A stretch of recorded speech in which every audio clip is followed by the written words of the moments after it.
جو خواتین بغیر پردے کے حرم میں آتی ہیں ان کی اصلاح کیسے کی جائے، ان کے خامند بھائی خاندان کو غیرت کرنی چاہیے کہ ان کو نہ آنے دیں بغیر پردے کے۔ لوگ تو نہیں سمجھائیں گے نا، یہ تو تمہاری ذمہ داری ہے۔ کلکم مسئول عن رعیتہ، اگر تیری بیوی پردہ نہیں کرتی تم قیامت میں پکڑ جاؤ، اگر وہ نماز نہیں پڑھتی تم جہنم میں جاؤ، کیونکہ حضور نے فرمایا تم اس مسئول ہو، ذمہ دار ہو اس کے۔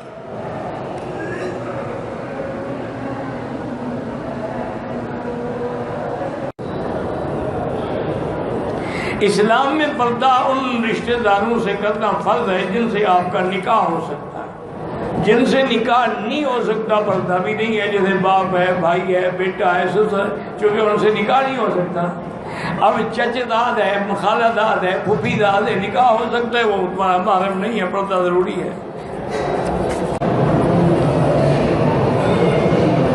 کہتے ہیں جی کہ شرعی طور پر دیہاتی ماحولوں میں بھی بیٹی یا شہری ماحول ہو، دیور سے پردہ لازمی ہے۔ حضور نے فرمایا الحمو الموت، دیور تو موت ہے تمہارے لیے، کیوں اس پہ شک بھی کوئی نہیں کرتا نا، رات کو آئے دن کو آئے کون پوچھے گا، دیور ہے۔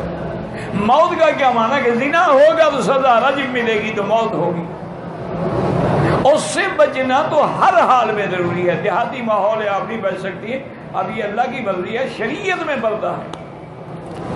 حامد میر صاحب سکھر سے اگلا سوال پوچھتے ہیں، مفتی طارق مسعود صاحب، زوجہ نماز نہیں پڑھتی، حل بتا دیں۔ زوجہ نماز نہیں پڑھتی، اس کا حل بتایا جائے، ٹھیک ہے نا۔ پہلے تو یہ ہے کہ محبت سے ان کو سمجھایا جائے، علماء کے بیانات سنائے جائیں۔ عورت اپنے شوہر کی بات نہیں مانتی لیکن وہ دوسروں کی نصیحت کا اس پہ اثر ہوتا ہے، تو علماء کے بیانات سنوائے جائیں۔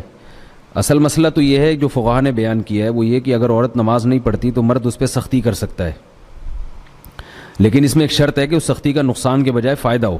اگر فائدے کے بجائے نقصان کا اندیشہ ہے اور اس کے باغی ہونے کا اندیشہ ہے، جیسے کہ عام طور پر آج کل ہوتا ہے، تو سوائے اس کے کہ اس کو محبت سے سمجھایا جائے، اس کے علاوہ اور کوئی بھی راستہ نہیں ہے۔ اور میں نے عرض کیا کہ اپنی طرف سے سمجھانے کا اتنا فائدہ نہیں ہوتا، دیگر علماء کے بیانات سنائے جائیں، علماء کے واعظ سنائے جائیں، کتابیں دی جائیں اس بارے میں، تو انشاءاللہ اس کا فائدہ ہوگا، اور اس کے لیے خاص طور پہ دعا بھی مانگی جائے۔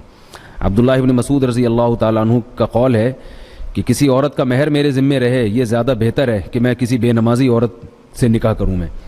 تو خواتین کو بتایا جائے کہ اسلام میں جو ہے نا سب سے اہم حکم نماز ہے۔ بعض ائمہ کے نزدیک تو نماز چھوڑنے سے دار اسلام سے انسان خارج ہو جاتا ہے، تو اس لیے بہت زیادہ اس کی تاکید ہے۔ پھر یہ بیماری بچوں میں بھی ٹرانسفر ہوتی ہے، اگر ماں نماز نہیں پڑھے گی تو بیٹیاں بھی نماز نہیں پڑھیں گی، تو یہ انجام سے اس کو ڈرایا جائے، ساری باتیں بتائی جائے، تو اللہ تعالیٰ کی رحمت سے امید ہے کہ انشاءاللہ فائدہ ہوگا۔